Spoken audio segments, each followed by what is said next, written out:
You may be asking yourself, which position group is the shallowest, weakest position group on the Minnesota Vikings in 2022? I may have your answer today. Let's talk about that next.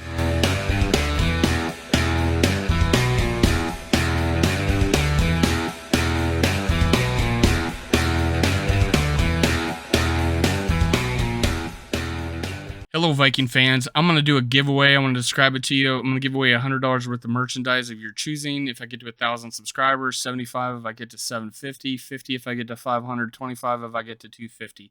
I'm going to choose one person from an episode. So I'm going to choose an episode, and I'm going to choose one person as long as they're liked, subscribed, and commented. And you can do multiple comments, multiple entries. You can actually go back to my old videos and do that too. Those will be eligible. Now, I'm going to choose that on game day against the Green Bay Packers. I'm going to choose one. Hopefully, it's $100, and I have 1,000 subscribers. Skol Vikes. Welcome to Minnesota Sports Talk. I'm your host, Dave. You can follow me on Twitter at SkullWorld, on Facebook, SkullWorld, and on TikTok, SkullWorld. Now, let's talk about the Minnesota Vikings tight end group. Let's do that now.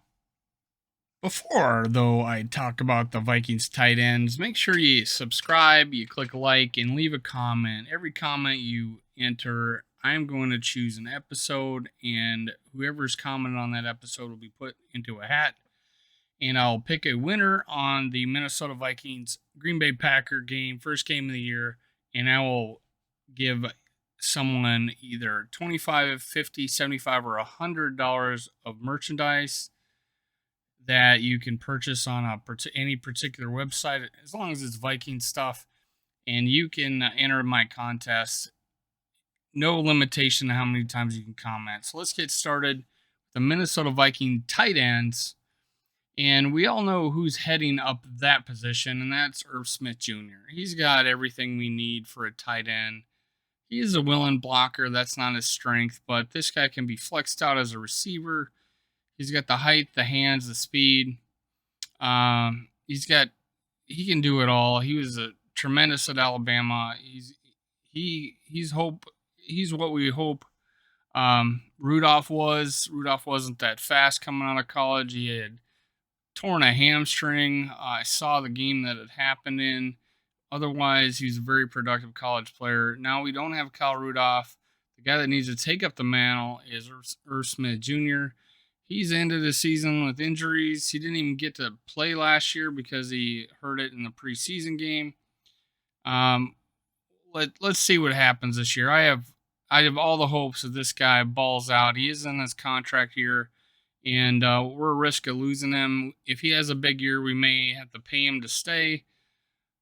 So let's hope we do. Let's hope he has a great year, and we either pay him or lose him, because if he plays good, that means the Vikings offense was good.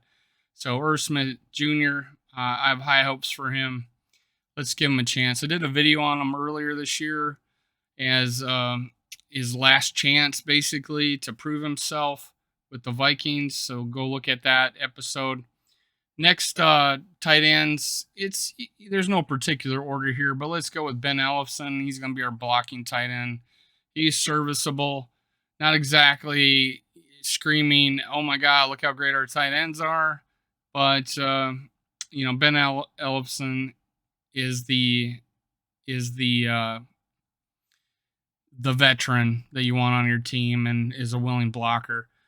Johnny Munt, also not very many catches in his career. He does got a pretty awesome highlight where he broke a few tackles. He seems like he can catch. He just wasn't used very much in that aspect. So let's hope Johnny Munt, who should know the Rams style offense. So I think that's why he was brought in, because he played with the Rams. Zach Davidson, who we drafted a few years ago, he hasn't, from my knowledge, he hasn't really, I don't even know if he's dressed for a game. He is skinny, tall. He was very offensive orientated on a small school. Looks like he could catch. He kind of dominated at that level. So I think he was a late round flyer in the draft that year. but I don't expect big things from this guy. He just hasn't proved it. But who knows? Maybe he balls out in preseason. Maybe he's got used to the NFL grind and can show a lot this year in preseason and make the team. I'm not betting on it. I'm probably keeping him up. I'm gonna do a video on who I'm predicting to be on the 53 man. I'm probably leaving Zach Davidson off of it. A guy that might sneak on the 53 man is Nick Muse. He is a tight end out of South Carolina. He's a senior. Transfer, I believe, from William and Mary. He has the size. He's 6'5". He's almost he's 250 to 260, I think. He looks like he can move. He's not your flashy. He doesn't got a lot of moves. He's kind of like a Kyle Rudolph as far as physical traits are. He does catch with his hands. I would say if anybody could fill that second tight end, receiving tight end, it's this guy. Out of all the players on this list, he could be our second receiving tight end with Ellison and Johnny Munt. If those four guys make the team, those two would be blockers, and Irvsmithjr and Nick Muse would be our receiving tight ends. So I find this a very shallow tight end group. Who knows? Nick Muse might stand out and take that mantle of that second tight end. Now, there is a chance to bring back Kyle Rudolph to help out this tight end position, but then we're giving up on some of these other tight ends. I wouldn't want to give up on Nick Muse for Johnny Munt. I wouldn't want to give up on Nick Muse for Ben Ellison. I've kind of done with Zach Davidson. I wish him the best. I just don't think he was big enough to be an NFL tight end, but strong enough physically to be a tight end in the NFL. But Kyle Rudolph, he could come in. He might bump an Ellison or a Munt or a Zach Davidson. Honestly, I think Nick Muse makes the team outright. Another one would be Eric Ebron, who's been both Rudolph and Ebron have been Pro Bowlers. Ebron came in all hyped up. He had a couple of seasons. Both these guys are getting older. Ebron a little bit younger than Rudolph. Probably has more upside, more ceiling than Rudolph. But who wants to win more than Rudolph as a Viking? One of these two guys. I think Rudolph's the cheaper option to be on the team. Ebron, we might have to pay a little more. These guys may hang around in free agency. Ebron didn't play a whole lot last year, and Rudolph played on a bad team.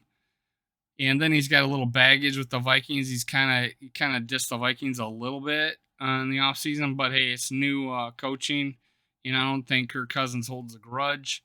So those are two guys that could help this team. We'll see if we bring one of them in. Hey, it wouldn't hurt. Bring some in to compete if we got the cap space. We might bring in some other players for other positions like D tackle, which is going to be my next video. And you can hear what I got to say about that position group. I kind of say the two weakest position groups as far as name recognition that are on the Vikings from my last two videos.